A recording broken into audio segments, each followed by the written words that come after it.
there. Okay, well, welcome to Lecture 10, which is Building Predictive Models.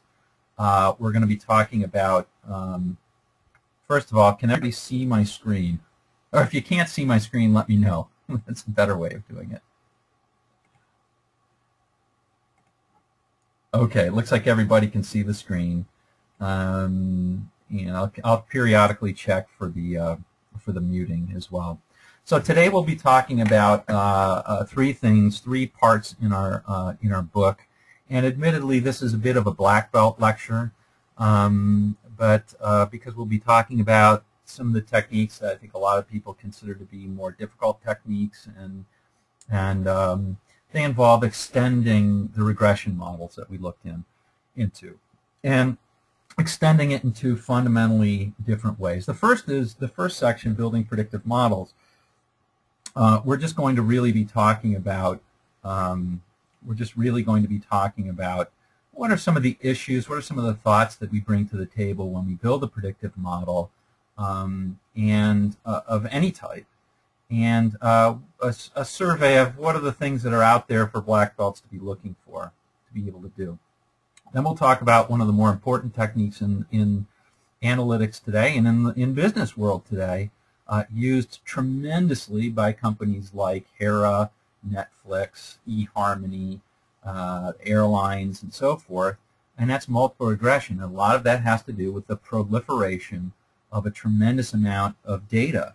So now, instead of just looking at one variable and building that regression equation, we'll be able to look at many variables to improve that regression equation. As you might expect, that's kind of fraught with danger as we increase the number of variables, we increase the complexity, and we increase the possibility that we can spit out sort of garbage answers. So what we'll do is we'll kind of take you through what are some of the self-checks and what are some of the things that you can do to protect yourself from that while building a more and more powerful model. And then finally, we will talk about the extension of what happens when we have a fit, but it looks more like, say, this.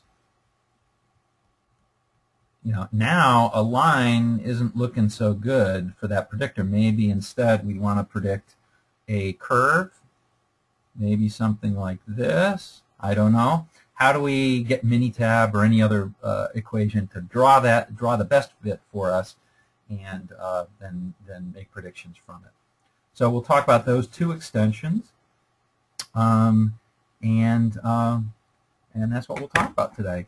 Before we get into that, what I'd like to do is spend a little bit of time, if there are any questions about the last lecture, happy to field them right now. Okay, what questions do you have about the last lecture, which was on really simple linear regression? I hate that word. I would say fundamental linear regression is a better phrase. Okay. Okay, no questions. All right, so let's take a short recap then through that, just to make sure that we're on the same page. Most important thing to remember, not as that, but we'll call it, again, simple linear regression. Okay. First of all, it deals with the situation, and we dealt with the situation where we had a y, which is our output, and an x, which is our input. Our y was a number, and our x was another number, right? Plenty of examples of that type of thing from engineering. Lots of things like temperature versus, or breaking strength versus temperature. A lot of manufacturing, like speed of moving materials back and forth in a plant versus the number of forklifts you have deployed. Lots of service examples, number of nurses I have deployed on the floor versus the time that I can turn around a bed, and so forth. Lots of examples of stuff like that. And what we explored was that when we look at that x versus y, we're trying to usually predict y by using x as something that we can use to predict, because we can control x perhaps, And we looked at how can we fit a line to that data and put an equation on it of the form y equals b0 plus b1x. Okay? We call b1 the slope, b0 the constant. And we found out that the procedure that we're going to use is a little bit more than simply like turning the crank in Excel. And I've seen a lot of people simply come up with do the equation directly. That's a bad idea, and we'll maybe cover a case or two where that turns out to be the case. But our process that we were going to use was do a plot first, right? And we set a scatter plot, or Excel calls this an XY plot. Okay, is what we want to do, and it's just a plot of X versus Y. It lets us see the patterns and trends, and we learned how to read that scatter plot. Then we talked about building the model, which was effectively looking at the p-values and deciding which terms in our y equals b0 plus b1 equation we were going to keep and which ones we were going to chop off. That was actually rather boring for just the one. When we do multiple, it'll be more exciting. Third thing we did was look at the r squared, right, which told us the adequacy. And we found for high r squareds, it went from basically 0 to 100%, or if you're a proportion person, 0 to 1. And we found that for high r squareds, that meant that our predictive power was much better than for low r squareds. High and low mean different things in different contexts. For example, in a physical situation where we're trying to model a physical event, we may want very, very high r squareds, 95 plus. In call center type things, we want to also look at 80 plus.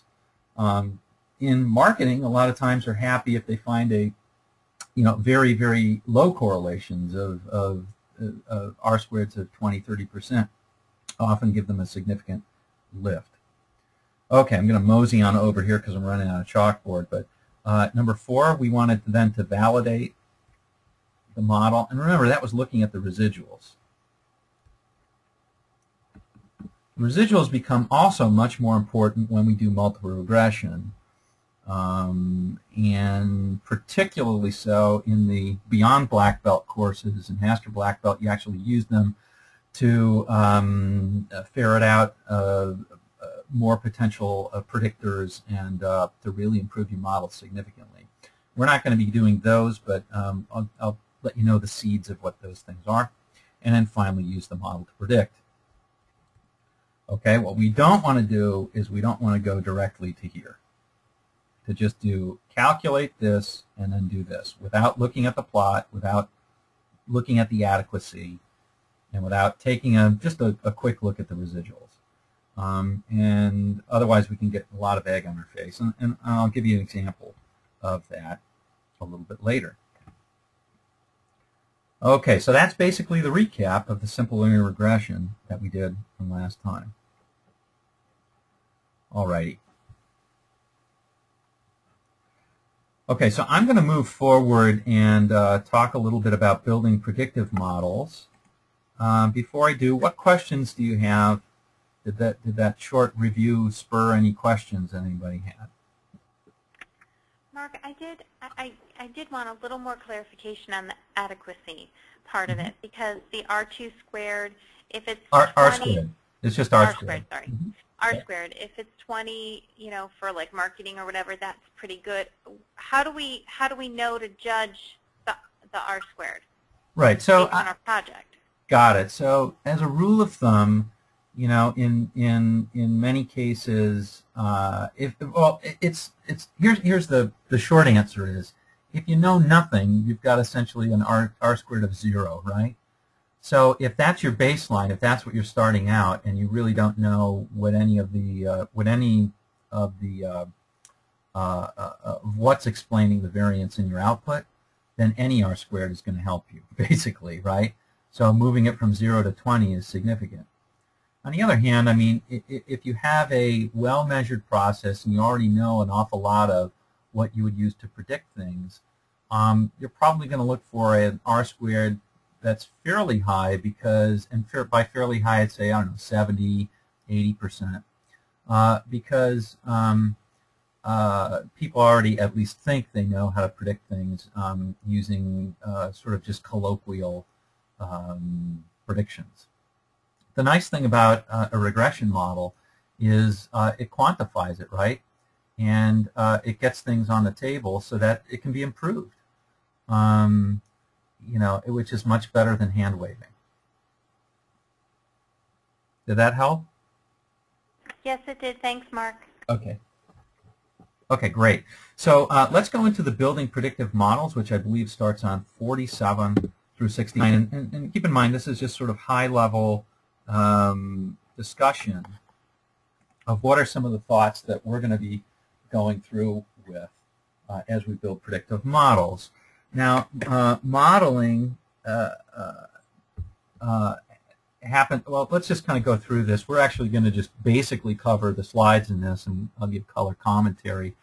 When we get through this, you should be able to come out of this understanding and being able to explain the principle that's called Occam's razor, or the principle of parsimony. The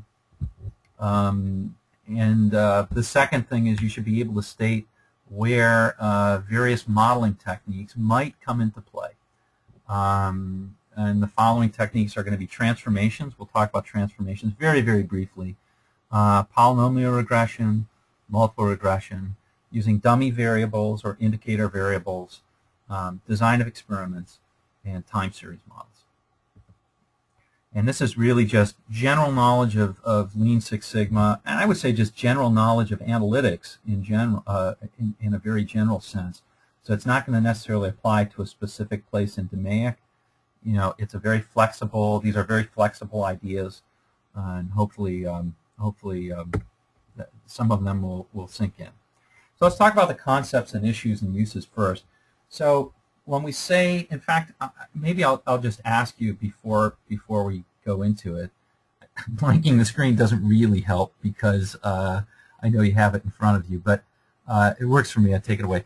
So I'd like you to take 30 seconds and just come up, when I say the word model, what does that conjure up in your brain? What is a model? What is a model to you? I'd like you to take 30 seconds, jot down a few dot points, if you will. It's better if your brain works through your pencil because then you'll remember what those dot points are. Okay, so I'm going to give you 30 seconds. I will be back in 30 seconds. Okay?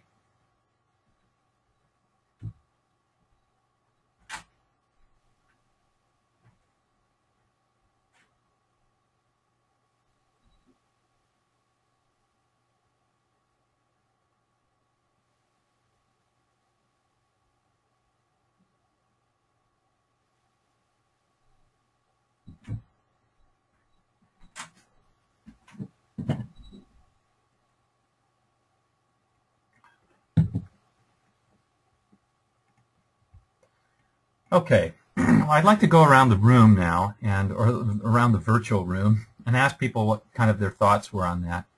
So maybe I'll start out with Patrick. So Patrick, what are some of the what's one of the dot points that you wrote down when you? It was kind of a perfect world predictor of events. So if everything else is goes according to the model, then you should have a pretty good idea of how you can estimate kind of the next data point or whatever you're tracking.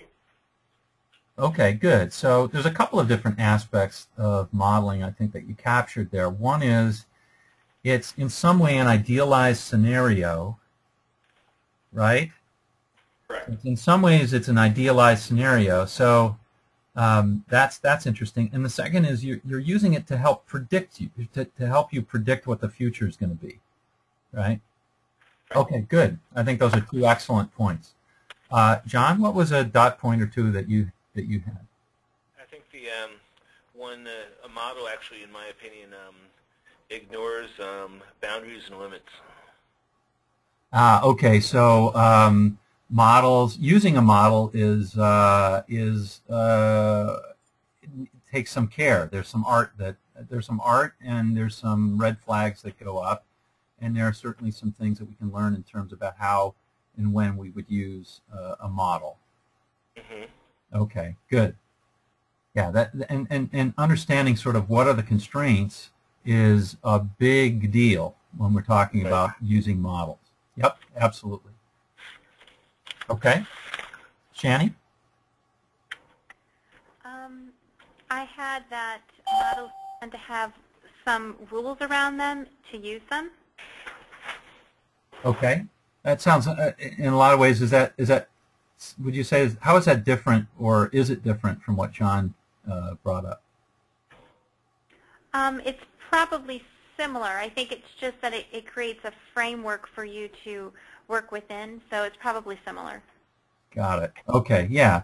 So again, knowing your assumptions of your model is a very important thing, and anybody who's been to any graduate seminar or dissertation defense knows that that's exactly what the professors are going to ask you about. They're going to ask you about what are your assumptions in the model, and that's what they're going to try and get you to defend.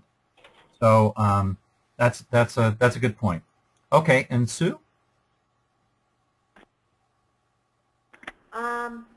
Can you hear me? I can. The modeling allows you to predict different scenarios. Okay, good. So I think we've got the whole. It's an idealized situation. It's used to predict, and that we should be careful when we predict it. All right, now I'd like you to take another say 15 seconds, and I'd like you to come up with an example of a model, and again, write this down on a piece of paper if you have a pen, and write this down. So I'd like you to write down an example of a model.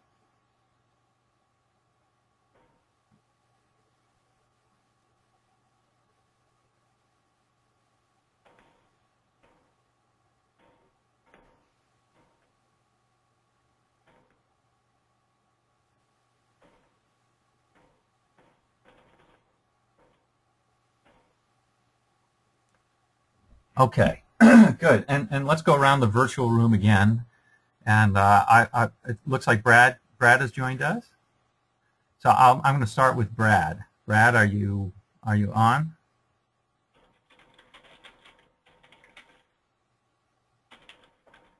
Oh, I guess not. So let's start with let's go reverse order then. So we'll let Sue go first.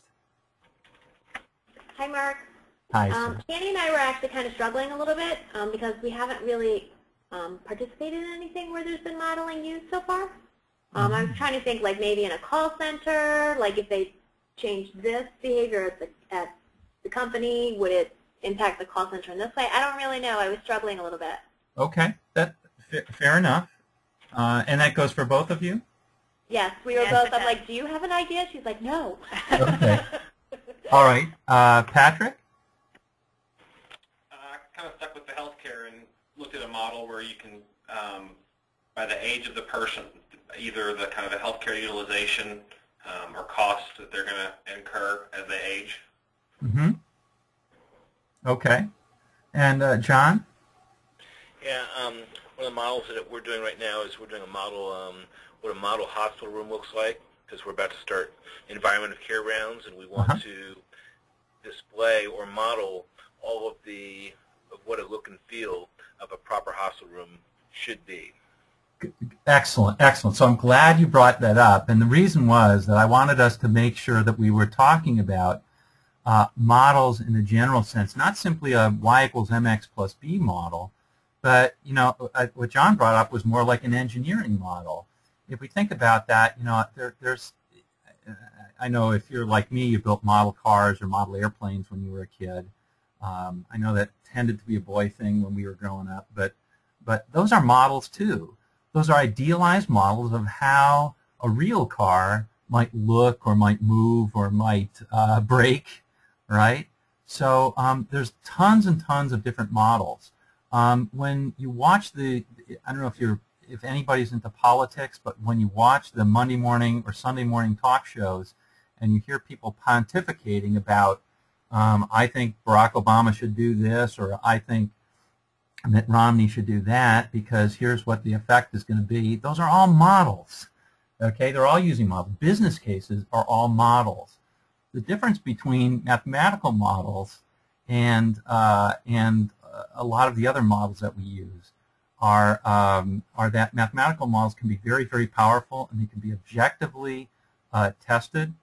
Although great care has to be taken to understand the assumptions, very often the assumptions are well known, and so they can be very powerful. And I just wanted to point all that out because models are all over the place. We use them all the time.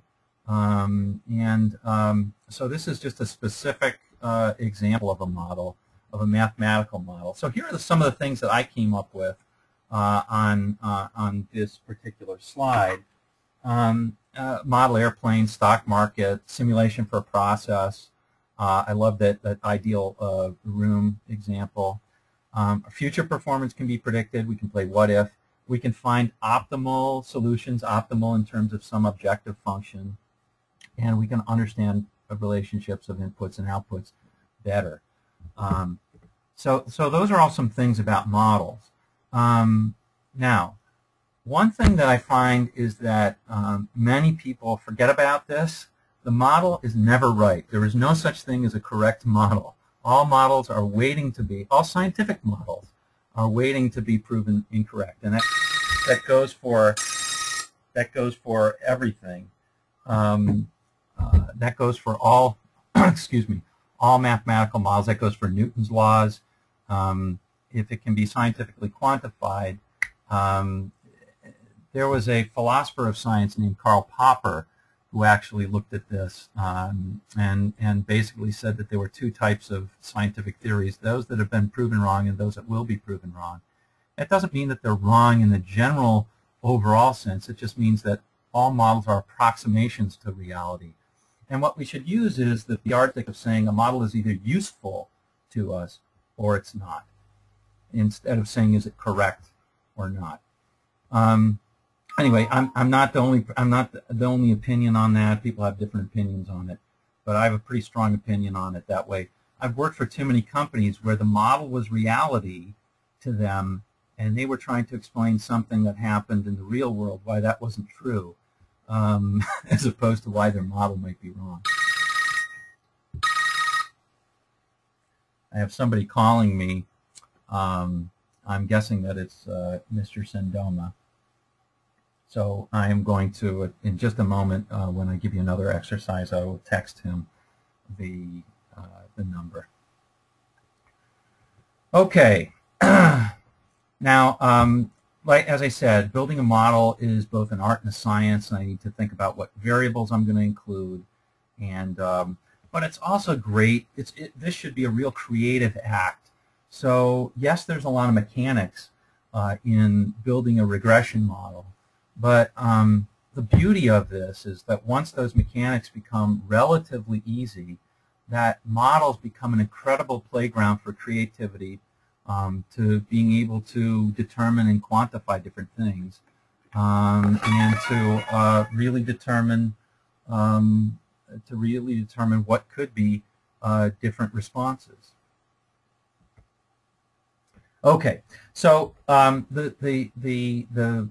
the process that I'm going to recommend is that we're going to walk before we run, and that is that complex models should come after simple models, not before.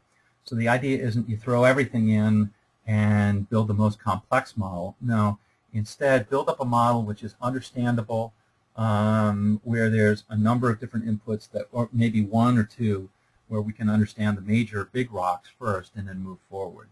And we're never going to build a model just for its own sake. It's only going to be because it's useful or it's not. If a model isn't, if having a model isn't useful in a certain situation, let's not get carried away by saying what's true or what's not. Let's focus on what's useful. Okay, so let's start out with Occam's razor, and this has been highly popularized in recent times, but generally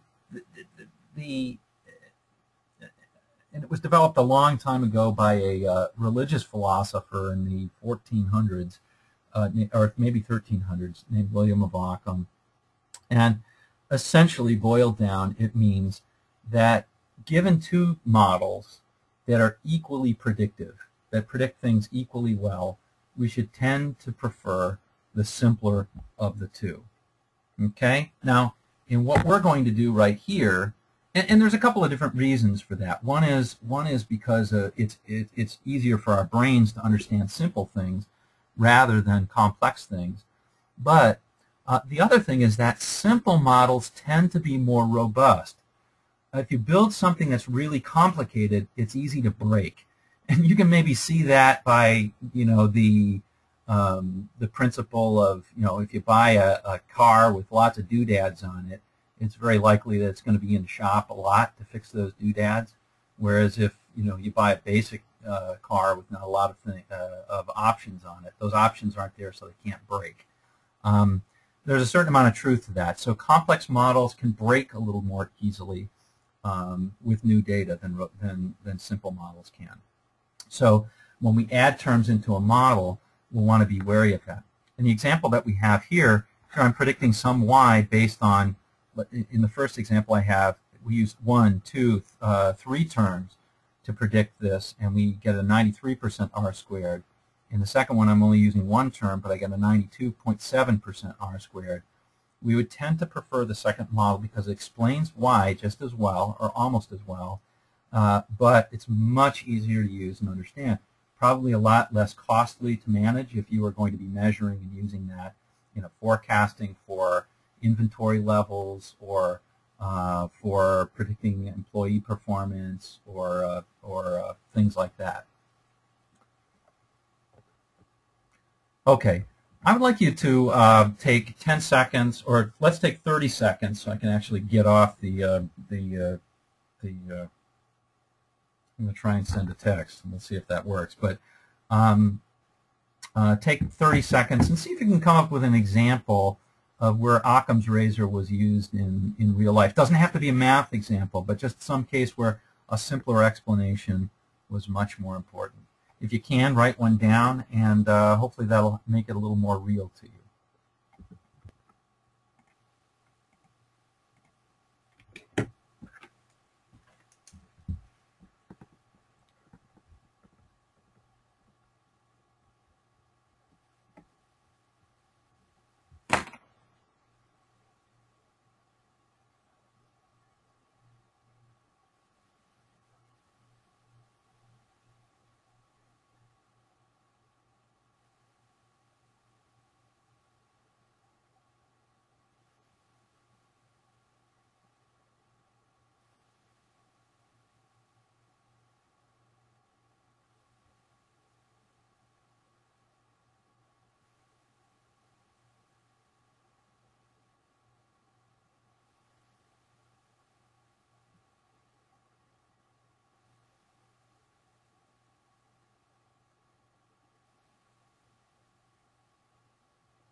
Okay, sorry about that, gang. Okay, so let's see if what examples that you came up with. So let's. I'm going to try this one again. Let's start start out with Brad. Brad, are you there?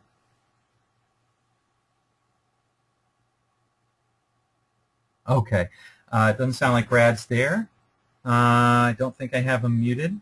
Can I take a volunteer? Is there anybody who came up with an example in real life of where simpler is better?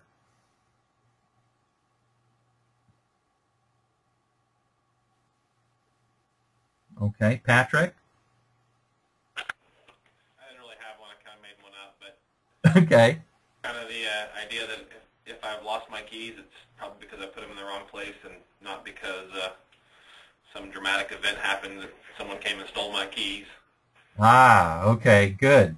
Good, yeah, so that's a great example of where this sort of principle applies. It's not quite the same. It's more like David Hume's principle for, or concept for how we should measure whether a miracle has occurred or not.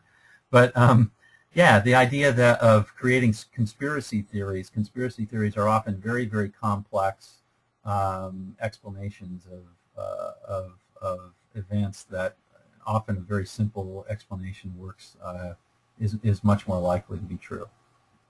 Okay, good. That's a great example, actually. Does anybody else have an example they'd like to share? Okay. Well, we'll just go on and just note that simpler models are easier to use, they're less costly, and they tend to be more robust, so we're going to use that principle as we go forward.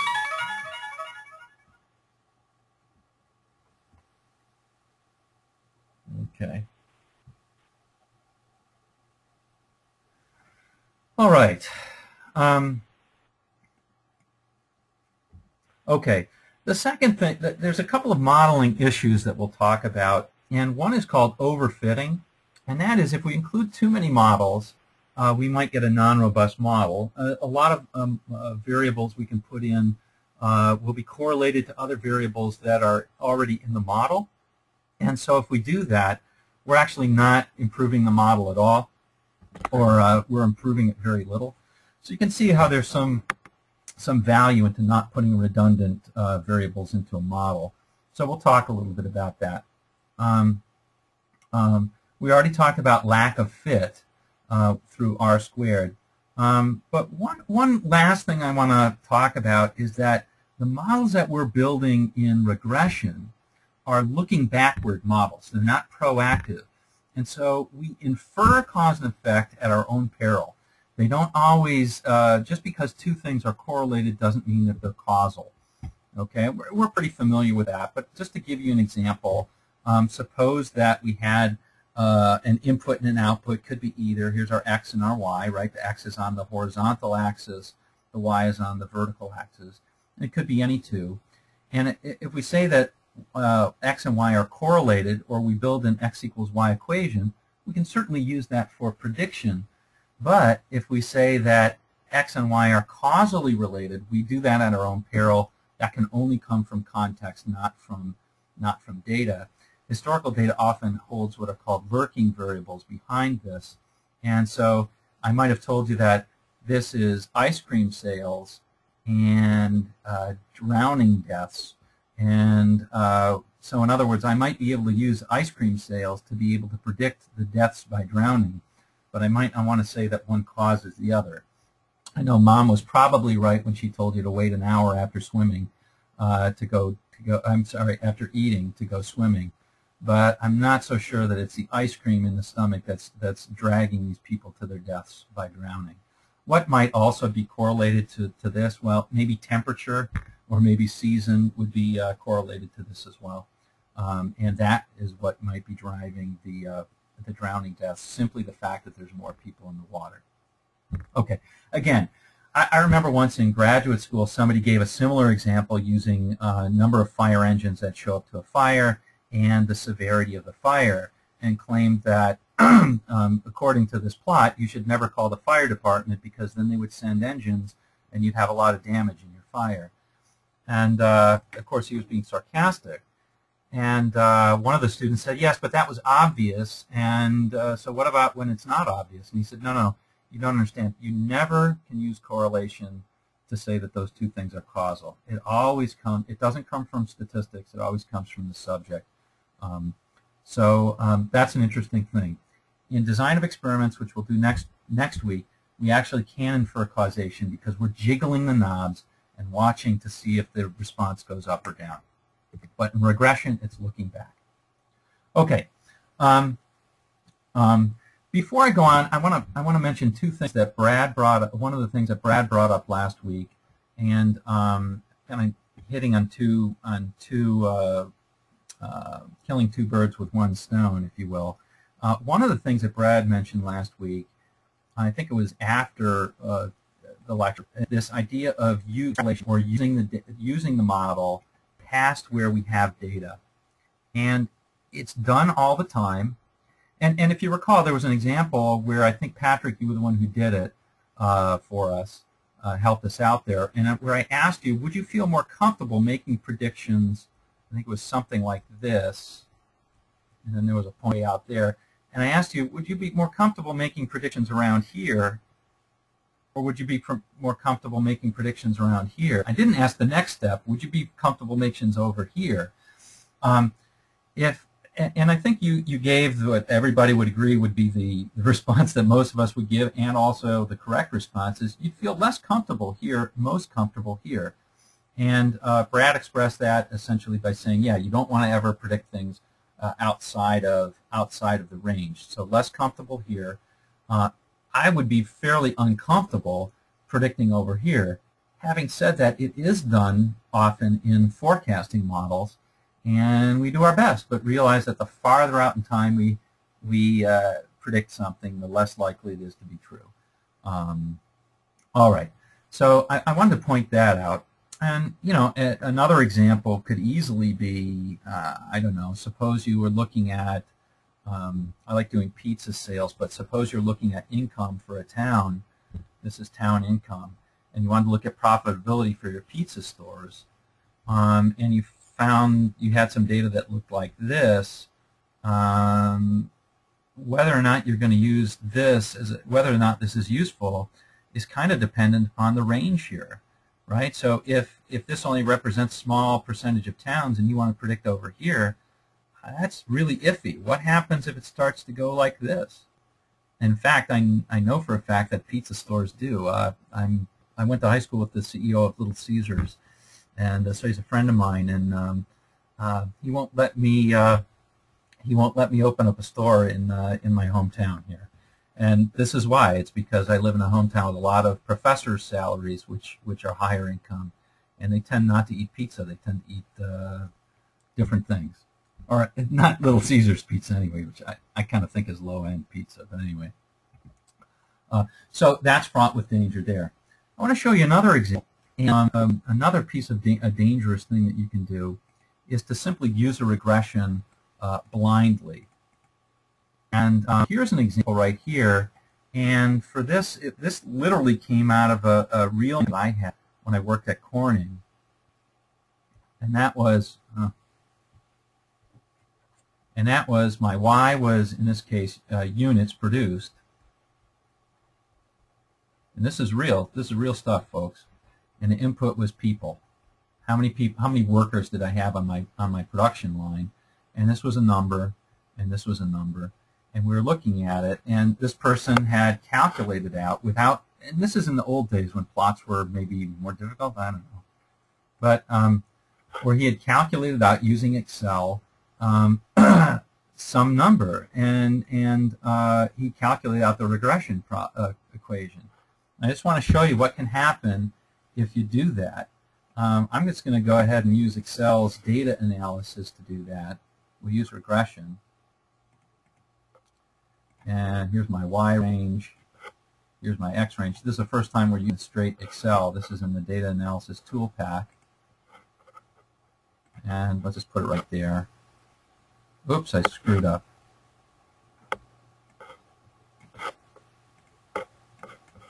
There we go. And if I do that, I get some equation, and certainly it has plenty of decimal points. Here's my constant, and here's my intercept. There's my slope, right? So this is actually a y is equal to 70 minus 3.9x, right? So what does this tell me? Well, this person was about to use this equation. It wasn't this one exactly. This is made-up data to predict how many people he should put on the plant floor. And if you look at it carefully, this says, as I add people, I produce less and less units. So that was a big red flag to me, and I said, well, let's take a look at the data. Let's make a plot of it. And in fact, when we looked at the plot, it doesn't take a genius to figure this one out. All it takes is looking at a plot, and that's what it looks like. So again, this is clean this up a little bit. Change the grid lines. Let's just get rid of them. There we go. So, you know, if we look at this, this isn't the most beautiful plot, but right away I can see groups right here.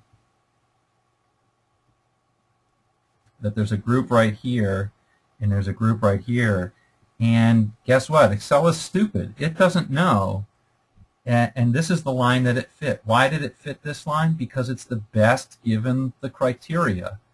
It's the best according to Excel's linear regression calculator because it minimizes the square difference of the residuals, and yet it gives you garbage. What happened if you wanted to predict something here? You'd be dead wrong, dead in the water. Okay. Now the resolution to this one was that there were actually two different types of this product that were being made, and one was a more difficult product to make. But you can see how easy it is to get yourself into trouble without making plots of the data. So I want to make sure that you guys at least heard that example. I'm sure you've seen very similar examples, and that's kind of a theme, is we're always going to plot things. Okay. Let us, as the rabbit said, get back to a regularly scheduled program. Okay, so let's now talk quickly through a survey of the techniques that you'll find in the book. Transformations, that's definitely black belt material. We'll talk about polynomial regression, multiple regression, dummy variables, design of experiments, time series. So all the models that we're going to look at throughout this course are called least squares models, and they all, with a few exceptions later, but almost all of them are going to look like this. Y equals B0 plus B1x. That's called a linear equation. Okay?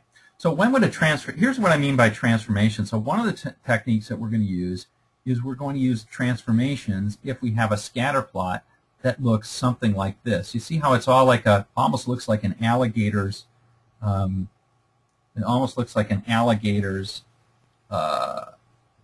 jaws or something like that. Okay? And we call that non-constant variance. Because of this spread, our prediction intervals or our prediction equations, when we have something like this, are outrageous. You know, we fit a line that looks like this, but our confidence kind of goes like this in terms of our ability to predict. It's good here, but it gets awful there. So transformations can be helpful in making that more robust. The main transformation that we talk about is the log transformation. Okay? So that's one example of a technique that we will use. Another technique that we'll use is polynomial regression. So instead of fitting a line, we'll fit what's called a polynomial, which is just an equation that has, and there's a slight issue with this. You should, if you're taking notes, you should get rid of this one right there. Okay? All right. So polynomial regression, you see it has a linear term plus a squared term plus a cubic term. So it's essentially allowing you to get that curvature, not just fit a straight line. So we'll look at that. That can sometimes be very useful. We'll look at multiple regression. I'm not going to go on in that one because we're going to see examples of it. We'll look at dummy variables or indicator variables regression, which is helpful if we want to add in a binary variable or a categorical variable into our model. So what happens if we don't have num-num? What happens if we have 1x that's a num, 1x that is a cat? How do we do that? And then next week, we're going to make the big leap with the second type of technique. That's the big daddy of sort of, I say modern statistics. Modern takes us up to about 1960, maybe 1970. Ultra modern, I guess, is past that, when computers start to play a real role in the development of techniques. But these are sort of the big daddies of classical things. And design of experiments allows us to bridge that gap to making statements of causality. And then finally, we'll look at time series models. I don't think we'll look at this in the course, but time series is another sort of thing that is helpful. We can look at it by looking at regression type models, where our terms will, instead of being drivers, there will be things like which quarter is it, or which month is it, or which year is it. right? So instead of looking at, we'll look at very specific adjustments in which variables are going to be driving it. We'll look at trends, we'll look at seasonal adjustments, and then we'll look at the one main difference in a time series is that, is that you have what's called serial correlation, and that is the variables. I've got to be careful with my pen. The successive data points are dependent upon the previous data points, and that's not always true in a regression. Okay, so those are the sorts of things that you can, the sort of modeling techniques that we're going to talk about in throughout the rest of the course, and you'll have homework assignments on and so forth. Design experiments being one of the biggest ones. The others we'll cover this week, and we won't cover time series. That's for a follow-up course or a different course. Okay, we already know how to handle some simple time series through control charts. Okay, so before I move on, we talk about Occam's razor, we talk about its importance, and we talk about some other concepts and models. And do take some time to write through some takeaways in your journal when you're finished going on this, particularly in terms of the thoughts around what are the things you'd use a model for, what would you be wary of, and what are some of the concepts you want to take away when you're building it. So I'm going to move on. We'll do multiple regression. But before I do, what questions do you have? Okay. All right, great. So I like to do multiple regression. We're going to be covering the slides in, I think it's 70 through, I don't know, 97, roughly 100. Yeah, through, I guess, 102, 70 through 102. But I want to do it by covering examples rather than simply going through the book. You can go back through the book, but we'll do some examples. Hopefully that'll help flesh it out.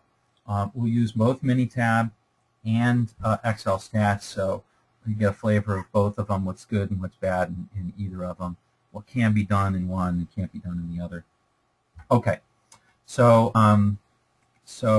let's get started. So let's see. Multiple regression. So again, just to reiterate, what's different about multiple regression? What's different?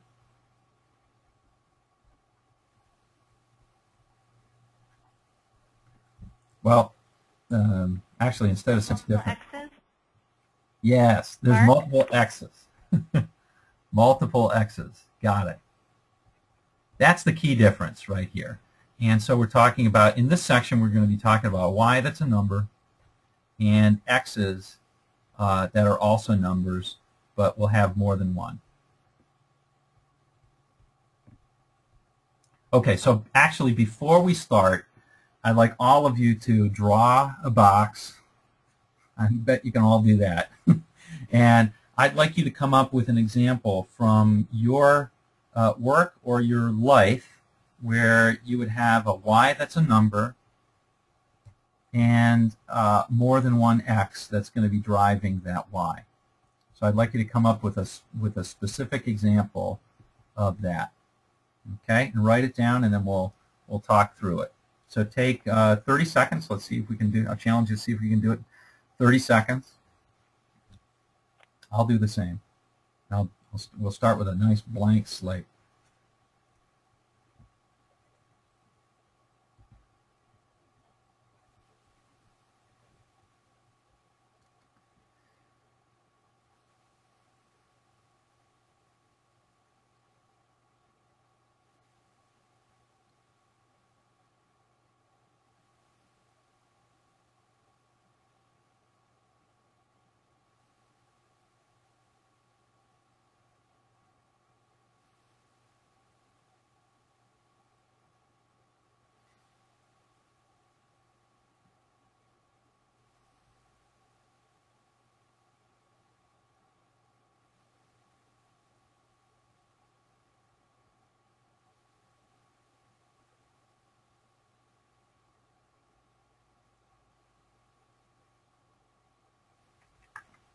Okay. let's go around the room, but before we start, I'm going to go first, and I'll give you an example. So in my company, certainly sales are, let's say, measured monthly. That's a number. So I always like to start with the response first. By the way, there's some echoes in what your reading material is this week. Start from the result and work backwards. But that's certainly a function of the number of phone calls that are made, right? The number of cold calls, and maybe we'd even say cold and warm calls separately, but let's leave it at that. It's certainly a function of the number of hours we put into sales, and it's certainly a function of the number of people that we have in sales. There's probably lots of other things, but these are all nums. These are all nums, and these are all nums. I might want to build a multiple regression model that says, what are my sales? How can I predict my sales given these various inputs? Okay, so there's my example. All right, let's go around the room. Brad, have you joined us yet? Okay, I see Brad's on the internet, but he hasn't yet joined us.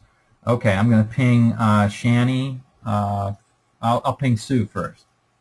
I was thinking about our NPS project. Okay, So NPS is the Y. Okay, and that is Net Promoter Score. Yep.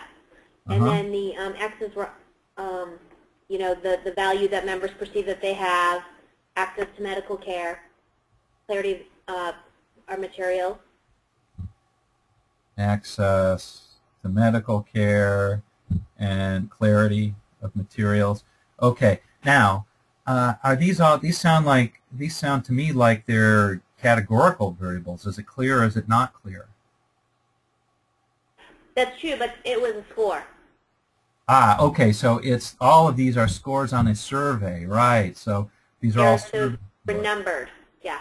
Got it. There's a reason why I was, doing that in a bit slow way, and that is to say that there's a lot of things that we can turn into numbers, even if they initially seem like they're categories, and that's in fact what was done. Right. So we had everybody rate those questions between 0 and 10. Excellent, excellent. So your NPS may be a function of all these, and it might be valuable to have a model for how and what amounts do these things matter. Because then we can drill down into these things and say, say value is a real key driver. We can say why, and drill down and find out the reasons, right? And then we can improve based on those reasons. Excellent. And it lets us know how we're going to improve our NPS. Okay, great. Thank you for that example. Great example. Patrick. My Y was length of stay, how long someone's in the hospital. LOS, length of stay, got it. My inputs were volume of TPN, which is something that patients like feeding.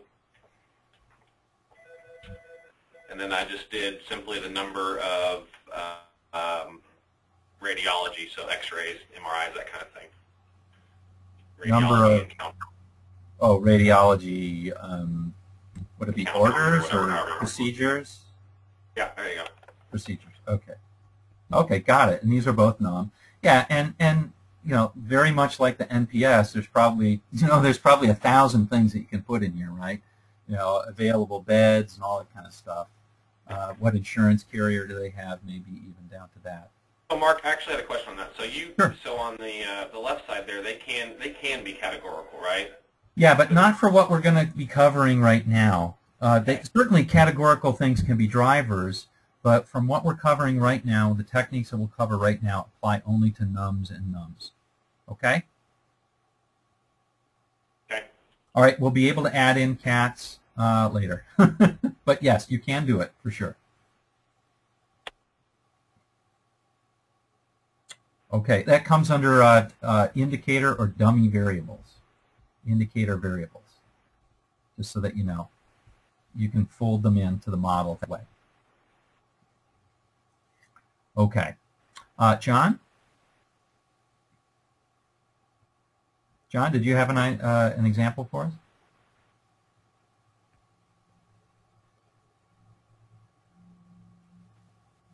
Okay.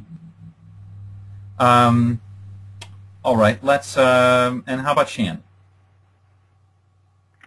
I had turnaround time for processing an authorization, and then for the Y, and for the X's, it would be like number of processors, number of pharmacists, number of auths that come in that day. Got it. Okay, great. Excellent. So those are all examples of, and again, those are all nums in this case. Excellent. So those are all great examples, and hopefully they help you ground yourself on the examples that we're going to see in just a moment. So I'm actually going to start out with an example very similar to, well, not this. There we go. That's very similar to the one that Shani just gave me, and that is the service and the example. So let's start out with that. And this is the that is given. It starts on slide 78. So on slide 78 is where, if you're taking notes, is where you should be looking. Okay. So in this case, we've got. I keep using that invisible ink. All right. In this case, we've got service capacity, and remember when we looked at people hours before, and we found that there was a relation, and it was significant, but it wasn't really very powerful. So what do we have to improve that? And when we looked at the R squared, it was pretty small. In fact, I'm going to remind us of that by looking in Excel stats, and I think this was the example that you did for us, Patrick, but it's a similar one. My numcat. And I want to look at service level by people hours, and it looked something like this. You'll probably recall this. It had a significant correlation, but it wasn't that big. So the correlation's about 0.5, and if I came down here, you can see it's not all that strong. And when we did our prediction intervals, they were pretty wide, so that. I realize I'm going fairly fast here, so that when we put in the prediction of saying, well, what if we put in 15 people, what would our service level be? Well, it was all over the place. It was very wide, anywhere from 66 to 90%. That doesn't really help me all that much, so I'd like to improve that. So we're going to use multiple regression to help improve that. Okay, so let's go. So in Excel statistics, it's actually pretty straightforward. When you have 1, you use 1. When you have 2, you use 2. When you have more than 2, you use n. It becomes n. So if n is 4, if you have 4, you use n. If you have 5, use n, etc. So we're going to use n num. And you'll notice that Excel statistics guesses, and it says, how many variables do you have? And it says 4. Now, wait a second. We only had 3. Well, what's going on? Well, Excel statistics is going to create a column for us for the constant. You'll see what that is right there. Now it says dependent variable, if any. That's the same as our output, in this case, service level. See, statisticians like to talk about things like, or mathematicians like to talk about independent versus dependent variables. And the idea is we can use the independent ones to pick and choose what we want, and the others kind of come on for the ride. They're dependent on our first, and we'd like the outputs to be dependent on our inputs. Okay. Enough terminology. When you click OK, you get something that looks like this, where you see the 3 columns, and there's drop-down level or drop-down boxes, and we can take them out. Okay. Again, this is. Let me get rid of the draw here. There we go. Oh, there we go. That gives us a little more space. Okay. So if we go to, they have a number of tabs here. Let's go to tab 2.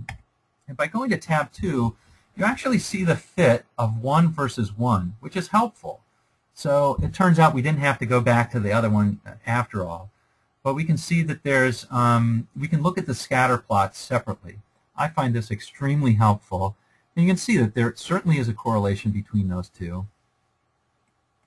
There's there looks like an even stronger correlation between experience and service level. And finally, we can even look at correlations between the two. Because remember, maybe they're both correlated with each other, and we don't want to add them both in the model. That'll come a little bit later, but just for S and G's, that's smiles and giggles, folks. Just for S and G's, we can look at, and yeah, they are correlated a little bit, not too much, so it's not something I'm going to worry about with my multi-collinearity issue. Let's go ahead and now build the full model. And by the way, there's a way that we can look at all of them together, but you're not going to like it because it's complex, okay? So I'm going to go ahead and show this to you, and you'll see how complex it could be if we had 7 variables. It's almost impossible to read. It's called the scatter plot matrix, where I get all the scatter plots at once. I prefer looking at them one-on-one, but you can see them all at once. You ready? I'm going to go ahead and click. So far, not so bad. Oh, man. So, wow. So it created a whole array of scatter plots. This is service level versus service level. Not too interesting to me. This is a constant versus a constant. Same constant. Not very interesting. So all of these along the center are basically not interesting to me at all. I only really care about the top and the lower end. And right here I can see the correlation of service level and people hours. So see that it's where these two things intersect, where people hours intersects with service level. And I can see below up considerably that maybe there's a correlation between service level and people hours and between experience and that. But again, to me it's very hard to read a scatter plot matrix. So I leave that alone a little bit. You can, however, if you click on the correlation matrix, I'm not usually a fan of correlations, but this can show you that, at least at a glance, if things are likely to be related. So there you go. There's an 84% correlation with service level and experience. Looks like it's even stronger than people hours. So maybe the two of them together will be pretty good. Let's find out. Okay, so to do that, we click on, remember, we're using the same process. So we just looked at a bunch of plots. That's the first thing we do. Second thing is we build the model. So let's do that by going to the multiple regression tab. And if we see right here is our equation, it actually built our equation for us. You know, there's our y, service level, is equal to a constant, in this case 59. Plus 0.4 times the people hours plus 5 times the experience. Okay. And if we come down here, we can evaluate whether p's are significant or not. Okay, so there's our constant.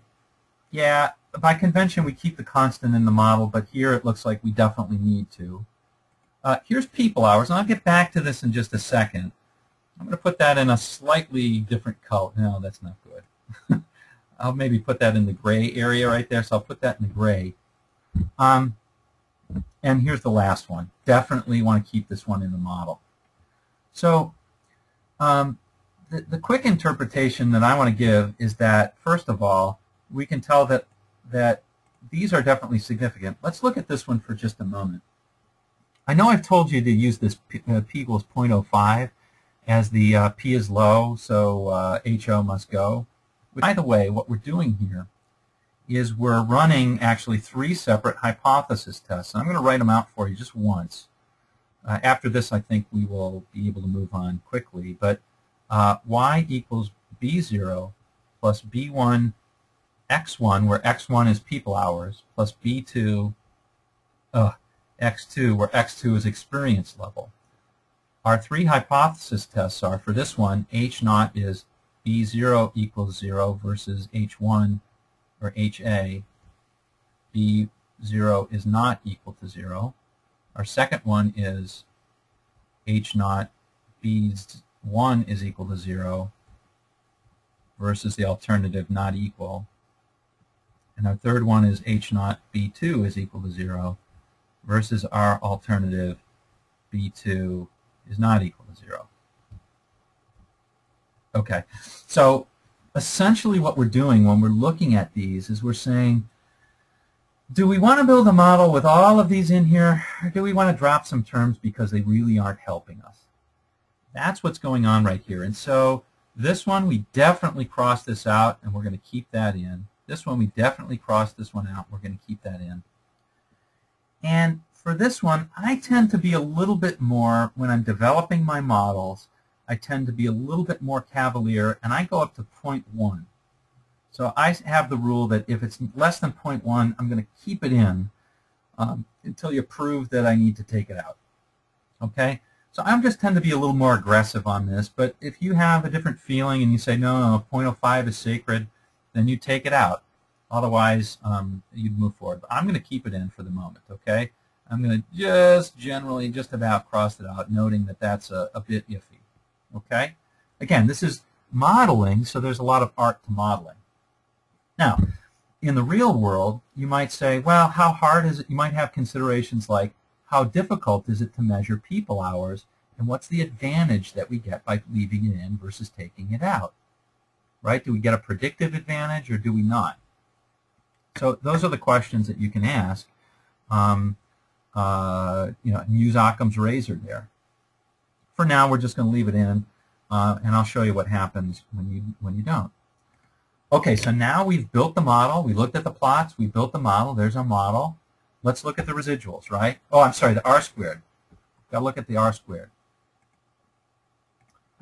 So with the R-squared, we're going to look at, last time we learned to look at just the R-squared, and it was 75%. Not a bad model. Certainly a lot better than the 26% that we had before. So we went from 26% with just people hours, to 75% by adding experience. Great improvement in the model. Okay? The second thing that I want you to, we'll be looking at next time is this adjusted R-squared. And this essentially tells me when I add another variable, every incremental variable I add, I'm going to be looking at that to see how much that changes. And that kind of gives me a gauge to, I can sometimes add new information in and actually adjusted R-squared will go down. And that kind of shows me the incremental value that I get from putting in that next variable. So we'll want to sort of maximize the adjusted R-squared, or we'll look at see how much that goes down. So as an example, if I take out people hours in the model, you'll see the adjusted R-squared, which is 73%, you'll see it doesn't go down much, if at all. It might even go up. It went down a little bit, but not too much. So I would say, yeah, 3%. I think that's pretty good. I'm going to add that in. I'm going to go ahead and add that in.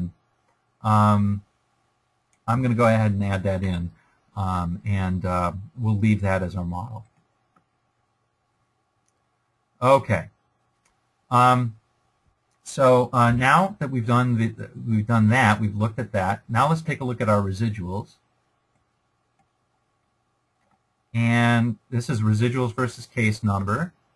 5, 4, 3, 2, 1. No clear patterns here. Certainly looks normal. We mosey on down, we can look at it versus the fitted value. I don't see any problem. I don't see any patterns that are really sticking out. So I'm going to move on and say the residuals look pretty good. So the model is validated. The assumptions are met. The assumptions are that the residuals are normal and are not serially correlated. That is, I can't predict one from the next one and so forth. There's no pattern there. Okay, and the last thing is then I can use it for prediction. So if I wanted to make a prediction for, if I put in 15 hours of people into this process with an average experience level of a little bit less, so I increase the hours but I decrease the experience level to 2.5, what would my, let me remove a few significant digits so I can actually read it. What would my service level be? Well, I predict it would be 78%, but it could be anywhere between 71 and 84. Much tighter prediction than we had before. And I can play what-if scenarios. Well, what if I put less time, but I had more experienced people in there? Like if I had only 8 hours, but I had people who are average experience of 5 years, what would that look like? Well, I would predict that the service level would be higher, and here are the bounds that my prediction would be. Okay, so hopefully that. Can I ask a question about this? Yes, absolutely. So if you found that the p-value is low for the constant here, which we did, would you be able to go to this tab to do predictions? Because essentially you could remove the constant out of the equation. Why would I want to remove the constant out of the equation? Because it's not, if the null is true, it doesn't really have to be part of the model. Okay, so I'm going to emphasize this one more time. So usually in statistics, I know we're fixated on the constant. In statistics, we don't run this constant. We always keep the constant in. Just use that rule, okay? Always keep the constant. Always keep constant. Okay. But here it was found to be very, very, very significant. So if we took it out, we'd have a 0 plug there, and we'd be off by quite a bit. It turns out that this one is probably the most important and that has the most leverage in the thing. So we definitely wouldn't take out the constant. We were close on taking out this guy right there. So let's see how our prediction would change if we took that out. Is that fair? Yes. Okay, good. So let's take a look at that. So to take that one out, we could go to data, and I'm just going to take it out if it was people hours. Look at multiple regression. Now we have a different equation. Notice the constant changed and the leverage equation changed. Okay? Because we no longer are having to estimate the constant in there, and so we get a slightly different value. And now here all we have is experience level to choose. We can't even enter the constant. Okay, so again, this is now it's clearly there was a problem with doing this as well. 8 is pretty high. Let's see, it was 5, right? Yeah. So that would be our estimate. It's a little bit wider than it was before in terms of that estimate, but we could still do it. And we have our power of predicting is a little bit wider. It's a 70% R squared as opposed to 73, which it was before. Okay. All right. So that's a key question, is to say, hey, if I don't want to measure people hours, well, what's the price that I pay? Well, not all that much, 3%. Can you live with the 3%? Yes. Is it worth the cost? Yes. I don't know. In some cases, 3% is huge. Okay. So hopefully that was helpful. I'm going to look at one more example that's not in the book, and this actually is related to time series, but it's not necessarily just a time series example. Let's look at new construction, and what I'm going to look at is if we looked at new construction, now this is from the 1970s to 1988, and one might say that, well, new construction, one might try to say new construction is only a function of as time marches on. There's more new construction as time goes on because populations grow, and that's all there is to it. Well, we could certainly look at that by doing, let's do a tune-up. And that would be if we looked at new construction versus the year, right? And that would say basically time just marches on, and new construction goes up as time marches on because populations increase. That's kind of interesting. And there's a certain amount of truth there. I mean, look at the R squared. It's fairly high. Oops, I'm sorry. The R squared is fairly high, 95%. But you also see, if you're looking at when you do the residuals analysis, you can see it right here in the scatter plot, but when you do the analysis, you can kind of see, in my opinion, you can kind of see a pattern there. It's a W, looks like a W.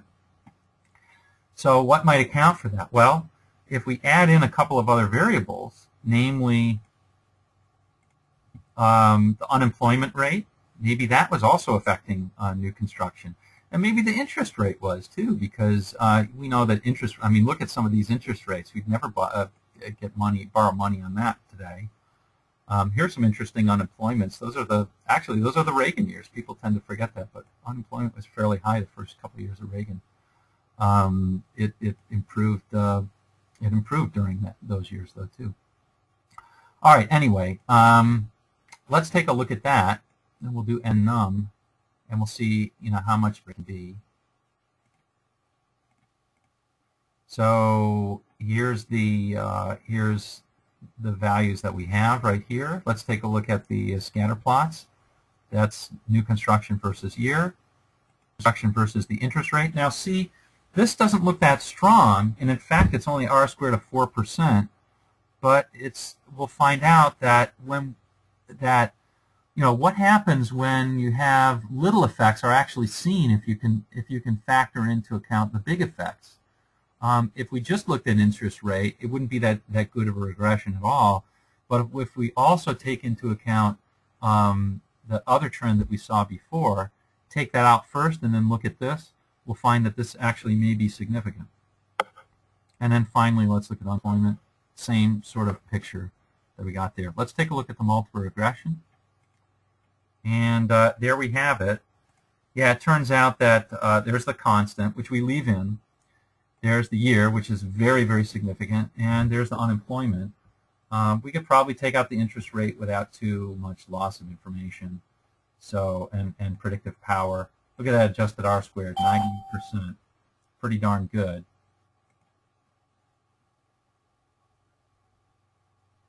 Okay, pretty darn good. And let's see, if we take out the interest rate, you can see it's a fairly complex equation. If we take out the interest rate, we're not really losing at all. So the interest rate didn't really help. Yeah, it went from 98 to 97.9. So not too shabby. Again, we would go through the residuals analysis. If anything, it certainly doesn't look quite as much like a W. There may be some things that we might want to try and improve there, but not too terrible.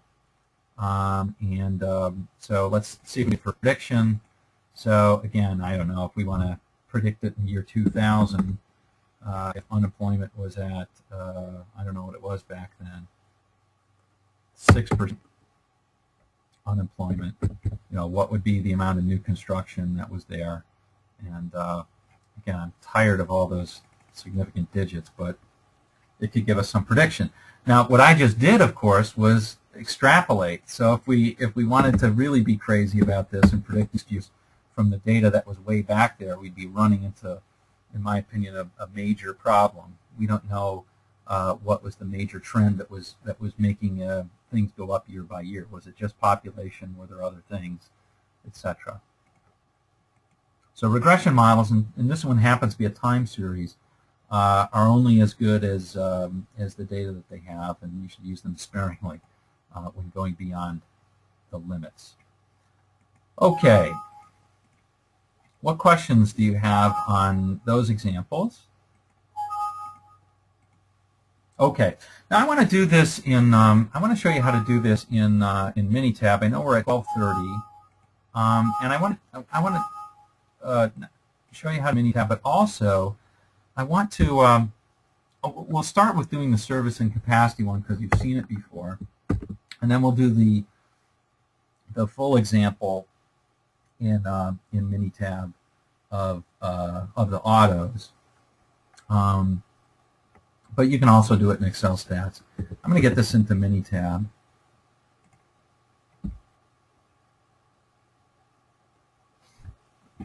This is the same example that we have. We're just kind of rather rinsing and repeating in Minitab. My computer is overloaded. Yes. Okay. So in Minitab, regression is found. Oh, let me show you first of all. Scatter plot matrix is much better. So let's do a scatter plot matrix. That's called a matrix plot. And in the book, I show you how to do a simple one. You can even put a smoother on it. That might be kind of fun, so let's do that. And then I'm going to do my options. I'm only going to put matrix option. I'm only going to put the upper right. You'll see what that means when I do it. Select them all. Whoops, I want to do it the other way, though. I want service level on the left, people hours, and then experience.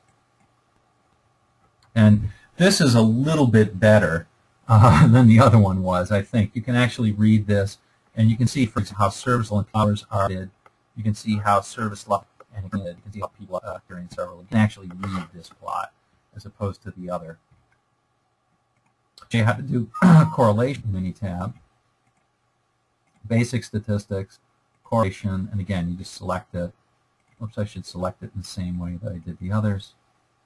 And you can either display the p-values for the correlation or not. I'm going to choose not to. And really exciting, this one. But you see that it just gives those three. We did this in Excel stats before, too. Nothing earth-shattering, but it does look like experience and service level pretty highly related. Let's go ahead and build the regression. So to do a regression, you go to Stat Regression, and then you go to Regression. By the way, Patrick, you asked the question about including cat variables in. You can include everything, including the kitchen sink, by using general regression. And in one of the online lectures, I'm going to do that for you. But we won't take up the time right now to do that because we don't have the data file open. But that's where you do it. Let's go to Stat Regression, Regression. And we'll select as our response service level, as our predictors people hours and experience. And let's go ahead and just click Okie dokie. We already did the plots, so let's check out the model and the R-squareds. So there's our model. You should recognize this. It looks exactly the same. 59 plus 0.428 people hours plus 5 times experience. Exactly the same. There's our p-values, which you will recognize. Let's keep the 0.051. And there's our R-squared adjusted, 73.3. So all the same as what we had before. Now we need to look at the residuals. So I'm going to show you a trick in Minitab. You can do Control-E. If you hit the Control key and E, it repeats what you just did. It brings you to the same dialog box. So I'm going to click on Graphs, and I'm going to do the 4-in-1 residuals plot. Really exciting, super exciting stuff. Click Okie dokie again, and there you go. I do like the residual plot that they give here. It's nice and clear to read. Versus fits, this is the one that you really want to. This is the one that you really want to pay attention to. Not that. This one right here. If you want to look for patterns here, okay. Certainly does look normal, but I don't see any patterns. So we're ready to go. Again, 5-second rule is what you want to use there. All right, last thing is to do predictions. Minitab's prediction stuff is not so fun. Again, I'm going to do the Control-E. You have to remember the order of things here and add in something for each one. So if you go to Options, you can actually do prediction intervals for new observations. You have to put in people hours first. So let's say it was 15 people hours and 2.5 level of experience. You see how I did that? I had to put in a space. I had to remember what those were. It's kind of painful. On the other hand, you can put it into columns and have it come out columnar and give you multiple predictions. So that's kind of good too. And click Okie dokie again. And oops, we got the residual plot, which I didn't want. And there it gives us the new option, and it gives us the fit, the prediction interval on that fit. And you probably don't remember this, but that's what we got in Excel stats, was 77.9 for 15 and 2.5. If I can prove that.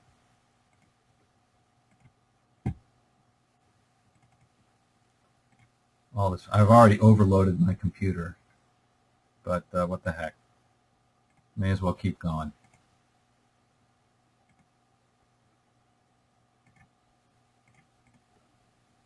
All right, and let's look at my multiple regression. Let's go to prediction, and it was 15 and 2.5, and I'm going to say 77.9 is going to be in that service level value. Bingo, there it is, 77.9. So all is right with the world. Statistics works the same in Excel and Minitab, so we're happy about that. Okay, so that's how we do that one, and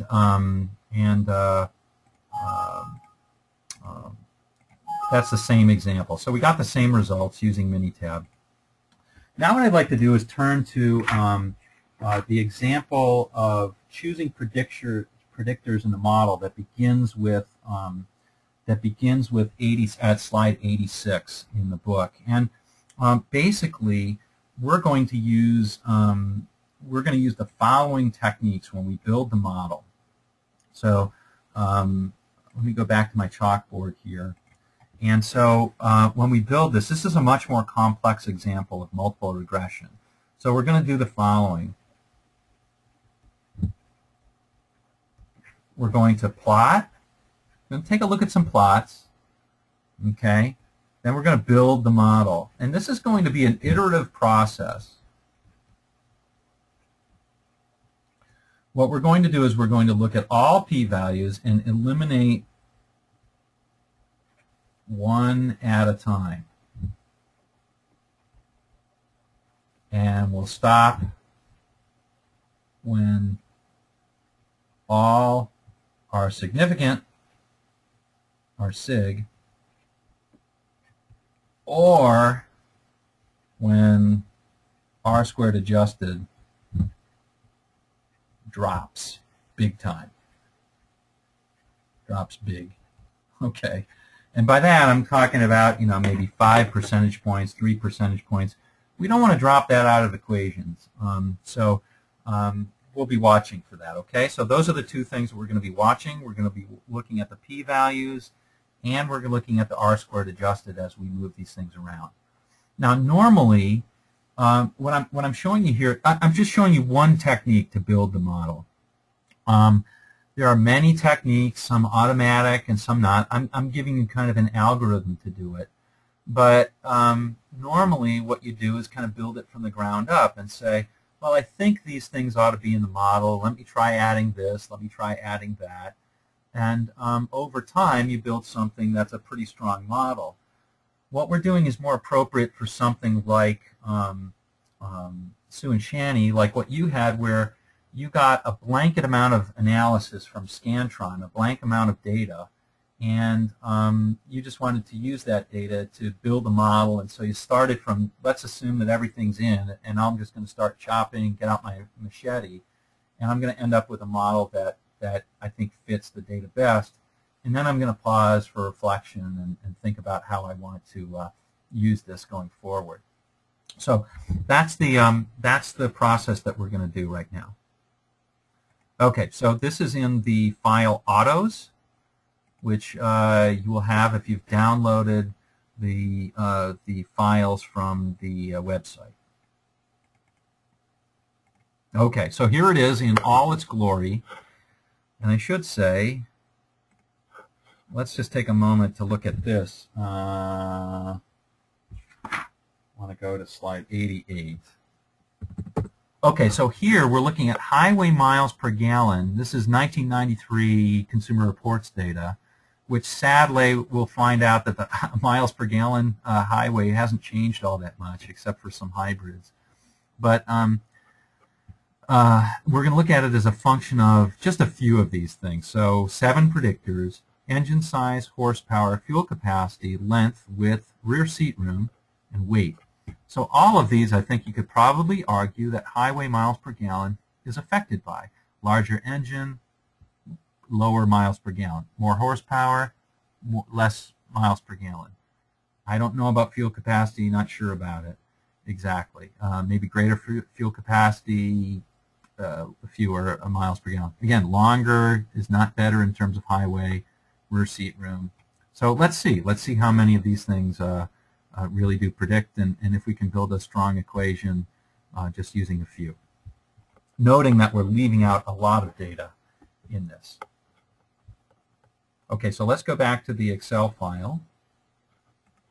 I said go back to the Excel file. There we go. And I'm just going to port all of this into Minitab, okay? I'm just going to copy it all, port it into Minitab. I'm going to start out with clean sheet. Here's my clean Minitab, clean sheet. Paste it all. There we go. All right, so we want to, this is our output, and we have several inputs. So let's start by just putting it all in there. Whoops, I'm sorry. We should start by doing a graph. Come on, Mark. I don't want to do a scatter plot. I want to do a matrix plot.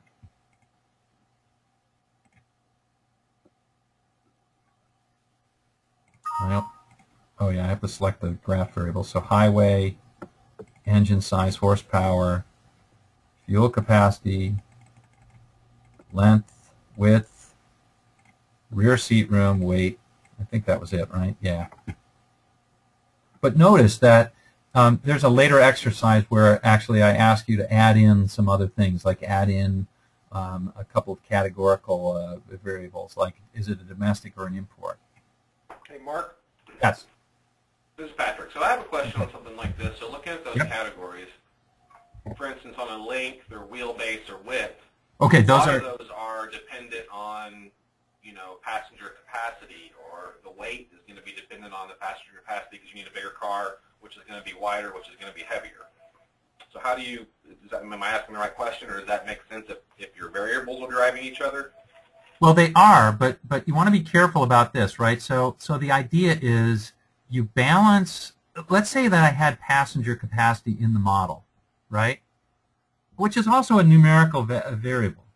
It's probably going to be, whether it's dependent on it, yeah. So it might drive what you initially put into the model, but what ends up being in the model, you want to be at least somewhat wary about not putting a lot of redundant stuff in there, right? So for example, weight and passenger capacity might be so highly correlated that I don't need to put both of them in.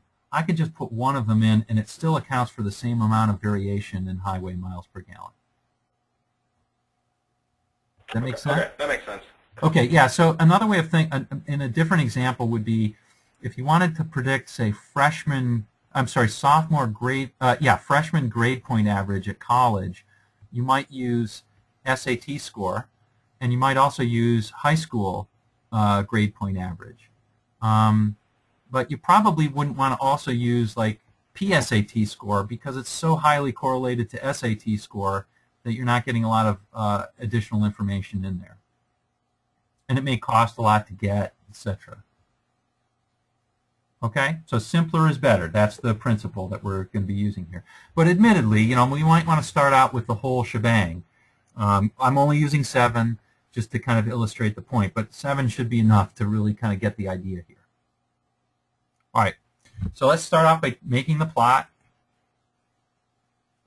Ugh, okay, yuck.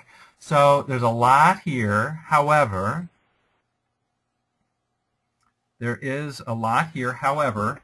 some things I can see are maybe, boy, it looks like, for example, highway miles per gallon, looks like that's pretty highly negatively correlated, doesn't it?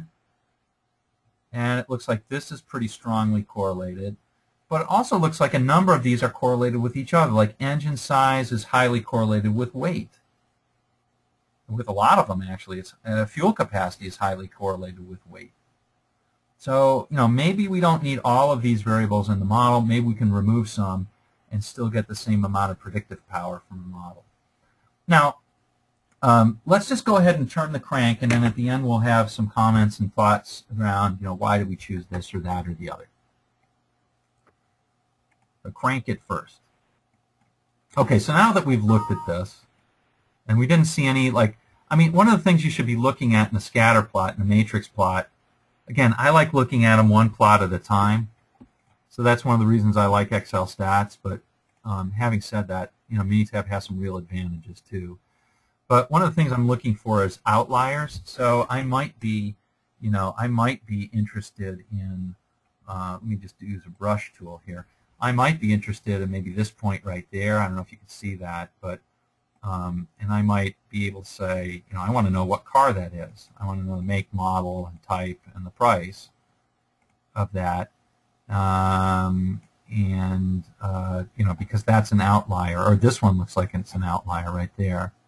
I might want to look at what else lights up in that scatter plot. So pretty cool tool, that brushing. It doesn't work on every plot, but it does work on some. There's another outlier right there. I might want to see, oh, that looks like the Mazda RX-7. Oh yeah, high horsepower, small engine. That's interesting. All right, didn't know that. Okay, we're going to move on and just kind of show you the technique. All right, so now it's time to build the model, and we're going to do this iteratively. Again, iteratively. And we're going to use this tool right here. Highway miles per gallon is our response. Predictors of engine size, horsepower, fuel capacity, length, width, and rear seat room, and luggage. I'm sorry, and weight. Luggage. Okay, ready, set, go. Now, Minitab doesn't give very interesting output, but there's our model right there.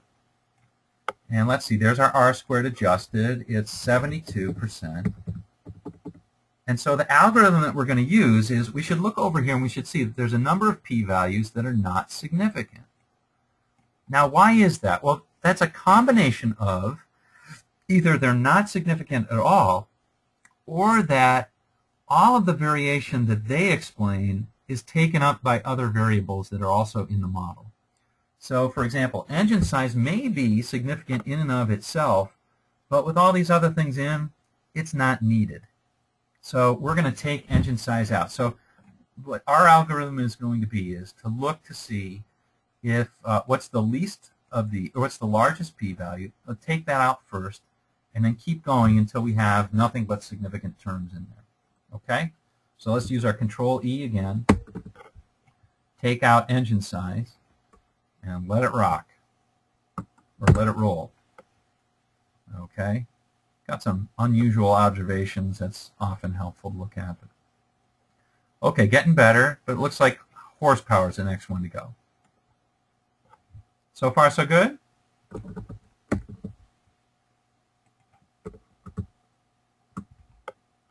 Now look at this. I said we should look at the R-squared adjusted. It went from 72 and change to 72 and change.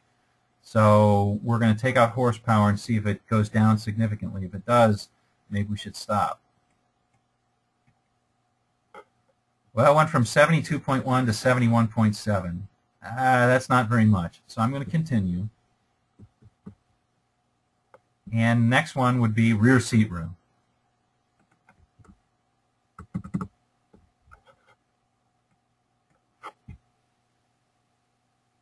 That one actually went up.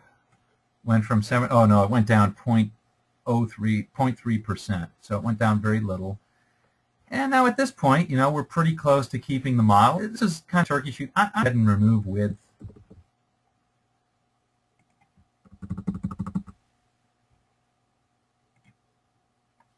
And now it looks like everything else is significant, so I'm going to keep that. And there's my prediction equation. Highway miles per gallon. And look at that. I gave up maybe a percentage point or two, and I simplified my model, went from 7 variables to only 3. And think about the power of doing that in a, in an organization. Instead of tracking 7 things or 20, I need to track 3 only, and I still have a lot of predictive power. So that's pretty good. We'll find actually that we can even improve on this by using some of the other variables, but that's later. So there we go. Now we need to examine the residuals, so at this point we'll do that. Look at 401. And now, so this one, as is discussed in the book, I do see a little bit, I don't know about you, well, now I see weird stuff. I do see a little bit of a fan shape here. Slight alligator mouth, right? And that just means that maybe I'd try a mild transformation.